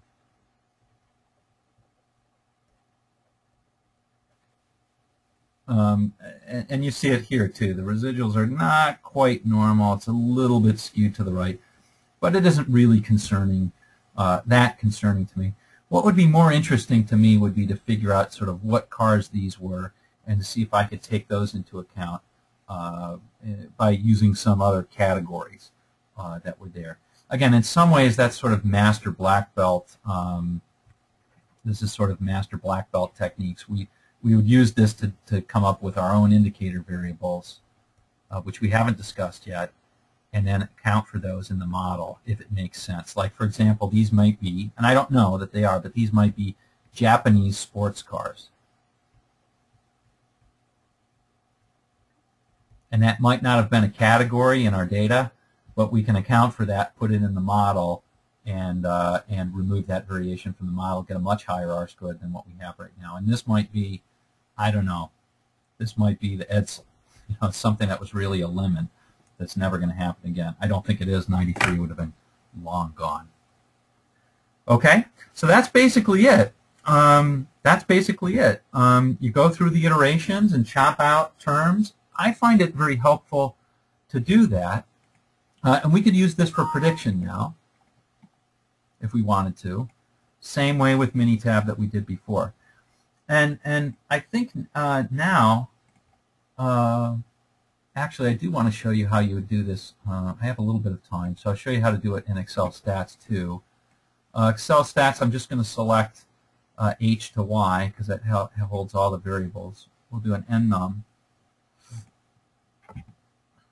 highway miles per gallon, and I'm just going to get rid of the things that aren't in the model. Engine size was, horsepower was. I have to go kind of back and forth. And by the way, I could have changed these rear seat, luggage. Okay, so now I'm going to be smart about this and just do engine size, horsepower,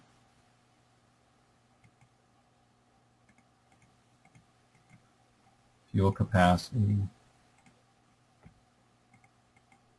length,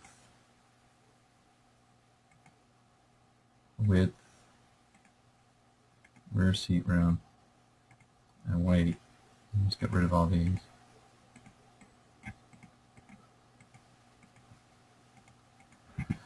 So it's a little clunky doing that. But again, here I can come to table number 2, and I can look at my 1x1s pretty quickly. You know, there's all my scatter plots versus the highway miles per gallon.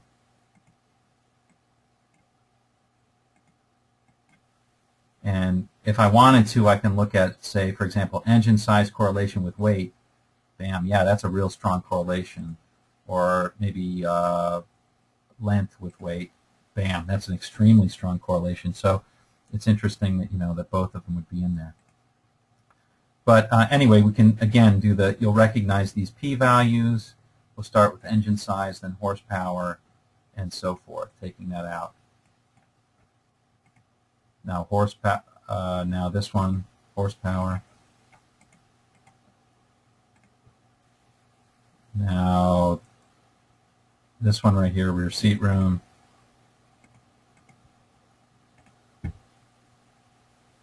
Okay, and now width. And there they are. They're all significant now. You'll see that's the exact same equation that we got before. And we can use that for, and the residuals will look the same, prediction will look the same. So you can do it all in here, and the only difference is you get a really nasty looking scatter plot matrix that, in my opinion, is useless. And you can do the scatter plots more easily.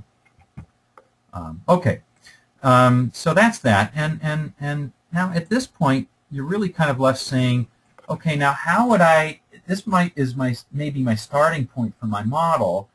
And again, maybe it might be hard for me to measure weight, so I would look into something else that's correlated with weight, swap that out. Like, for example, let's say weight was really hard to measure, but what was engine size we already knew for all these cars, and it was really easy to measure. So we could swap out weight and put in engine size and see if that made a big difference in the R-squared. Come over to here, say, oh yeah, it did make a big difference, so that didn't work. So we don't want to swap out weight there, and so forth. So we could do things like that to build a model that's going to be more useful for people, and maybe more cost-effective to measure. Okay, so that's basically it. All we're doing is adding more terms, and as we're going through this, we're looking at the R-squareds, the adjusted R-squareds. I mean, we're trying to make this as simple as possible without losing a lot of predictive power. And then at the end of it all, we're looking at our residuals to make sure there's nothing squirrely in our assumptions.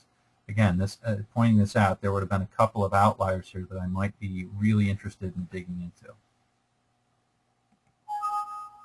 But we are not going to do that.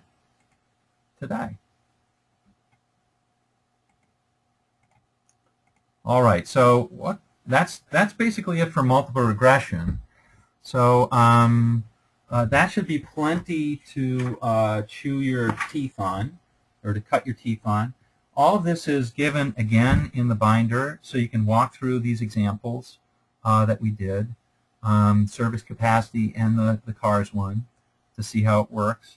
And there's also an exercise at the end on January temperatures, which is a fairly simple model you're building with latitude and longitude to help predict the January temperature.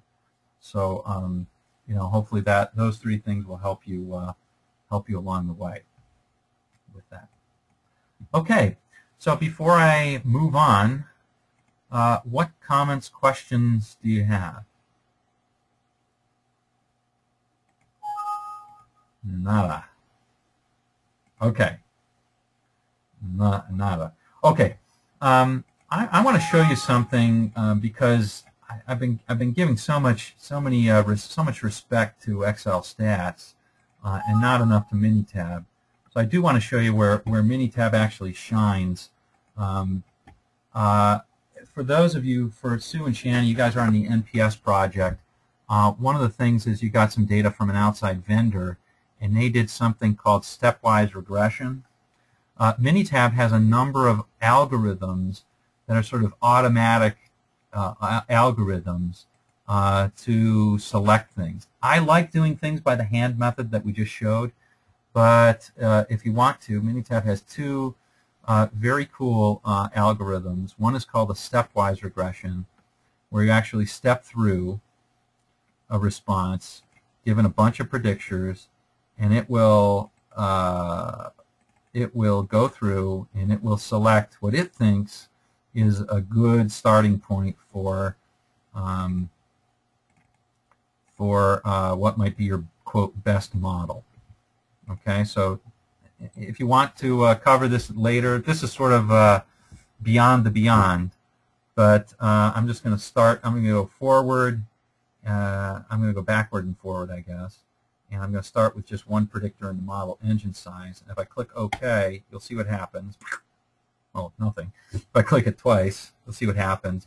And it went through 6 iterations, stepping through, first adding in engine size, then adding in another one. And after the 6th iteration, you'll see it took out engine size after the 3rd iteration. Isn't that interesting? It added it, but then it started taking it out.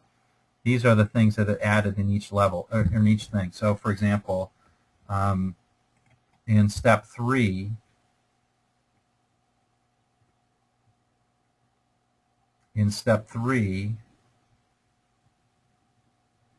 it said, well, let me consider engine size and weight and length and in our model, and what are the parameters that I got?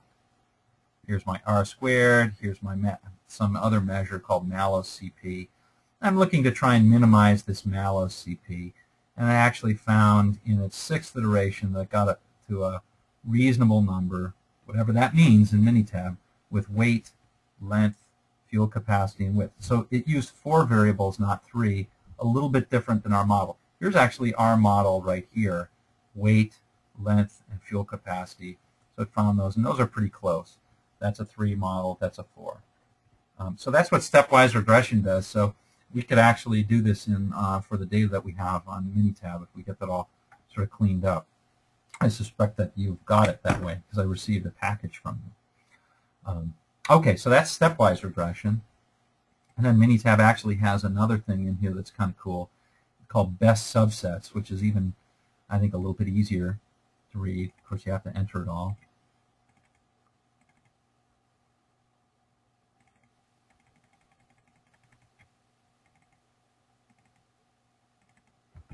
Okay, and in this one you can actually fix, if you want certain things to be in all the models, you can click it. We're just going to let it rip and let everything be able to go in and out. So Minitab uses an algorithm unknown to man. No, that's not true. Uses some algorithm to go through all of the models with 1 predictor, all the models with 2 predictors, all the models with 3 predictors, and it prints 2. You can tell it to print 5 or only 1 if you want. But here it printed 2, and whoops. Here it printed up 2, and it said that, for example, with 3 models, the best 2 models that it came up with were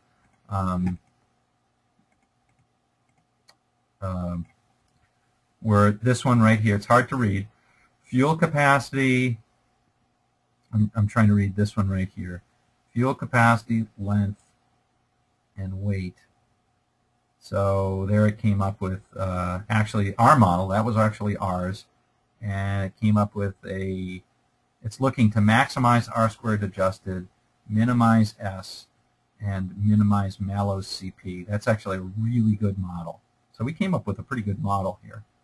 And it does the same for 4 predictors. Ooh, there's another good one right there. That's maybe the best one. So we might have stopped at 4. So anyway, that's what it's doing, and Minitab does a few automatic things. I like doing the by hand method because then I learn a lot when I go through it. So that is that. Okay. So that's all I wanted to show out of Minitab on that. I'm going to close this up.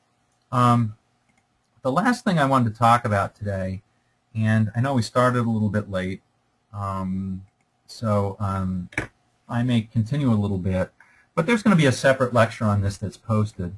But I wanted to just talk a very short amount of time on polynomial regression, and that is, what happens when you have something that's like this. How can I fit that? If I've actually noticed a pattern that looks, say, something like that, how can I fit that y equals x pattern? How can I fit that? So I'll just give a couple of examples in doing it mechanically, and then in the lecture we'll talk a little bit more about some of the philosophy that goes into it and why you want to overfit. Generally speaking, we never want to go above high-order polynomial. So a fit like this, we're talking about Occam's razor, a fit of b0 plus b1x plus b2, not x, not another predictor, but the same predictor squared plus b2, plus b3x cubed plus b4 x to the 4th. We don't want to go too high in those. Okay? I want to be very careful about going super high in those predictive guys. So let me just give a couple of examples. I'm going to do these in Excel stats. Unfortunately, Minitab does not handle these too well. To do it, you can learn how to do it in general regression, and we'll go over that in the dummy variables one. So there will be a kind of a combined section in one of the online lectures. But that is pretty complex stuff. Learn to walk before you run. So I want to go through just a couple of examples. This is in a file called patterns, of all things. And so we'll just do these in Excel stats.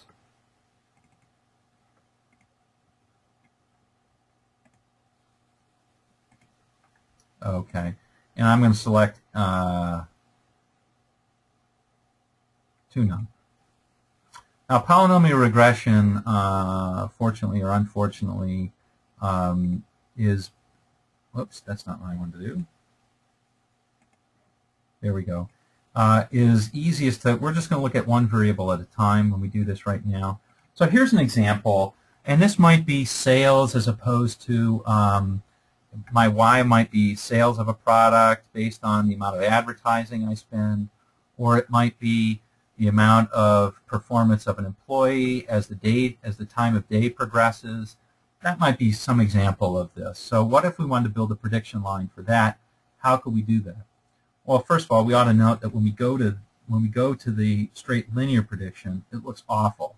And if we look at the residuals analysis, certainly we see patterns there, right? There's that rainbow pattern. Not good.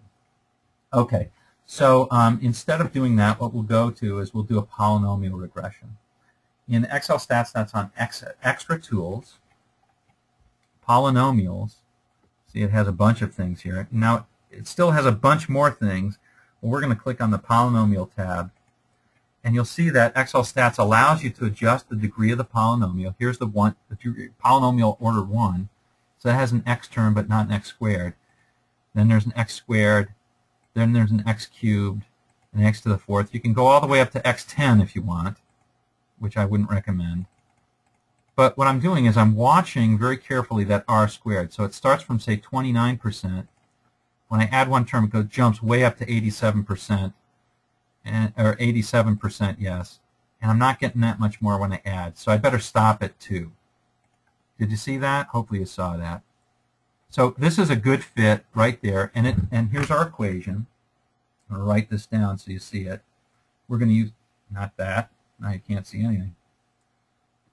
Let's get rid of those lines. Here's our equation for the line. It's y equals 5.7. That's this number right there. Plus 6.5 times x plus, negative 0.109 times x squared. Okay, that's our model. So if x was sales, advertising dollars, and this is sales, that's advertising dollars squared. Okay, times itself. That's what that is. And this is just advertising dollars, and this is sales. Okay? So it's just plugging in the same thing, but multiplying by 2. It feels like cheating, but that's exactly what we are doing. We're putting in a polynomial to help get that curve in there. Okay? Let me give you one more example because I think that this is kind of difficult. Actually, it's in the same file, so it should be pretty easy to get to. Oh, I see. Yes. There it is right there. Okay, so an even more complex example. Certainly a line here is not going to work. No good. This might be again maybe the same thing. Performance of an employee over time. It's increasing, and then I'm getting worse before lunch. Then I have worse lunch, and I get better after lunch, but then it decreases at the end of the day. I don't know. I just made that up. Or it could be fungal growth as opposed for a temperature that you expose it to, or the amount of sunlight. Who knows? Could be plenty of examples. Or it certainly could be a time series as things are going on in time. Let's see if we can fit this. Again, extra tools, polynomials. And now you see, a second order polynomial doesn't get those little dips.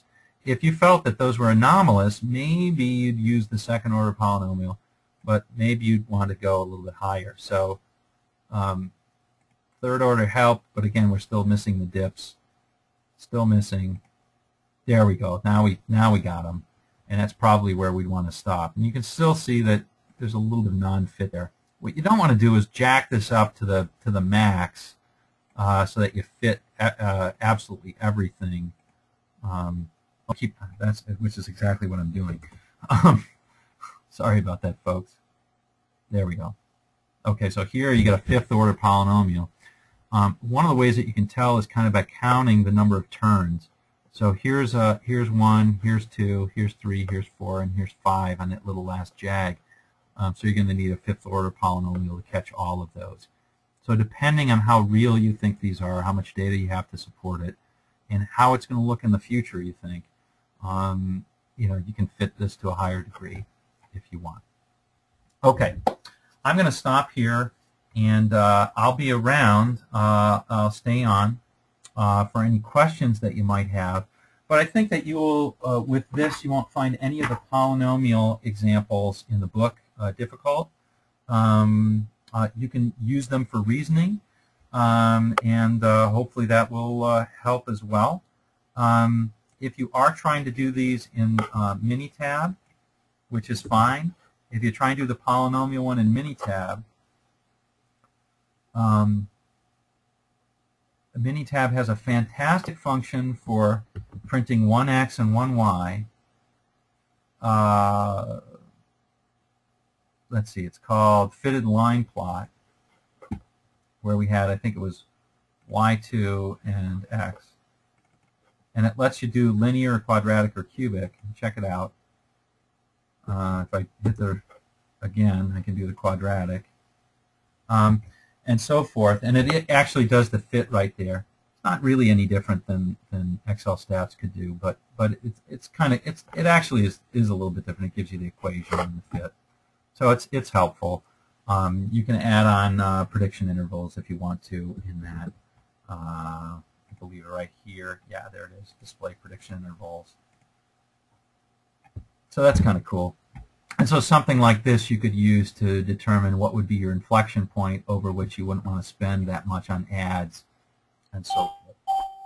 And the only problem is that if you wanted to say fit anything above dimension 3, it doesn't get it. Minitab can't do it. It can only do up to dimension 3 cubic. Okay? So that's it. So I'll stay on the line, and if you have any questions, I'm happy to field them. But other than that, have a great, fantastic weekend, and we will see you on Tuesday. Don't forget, if you have any questions on the homework, don't be shy. Give me a call, and we can talk. Okay, take care, and I'll see you. I'm going to stop the recording now.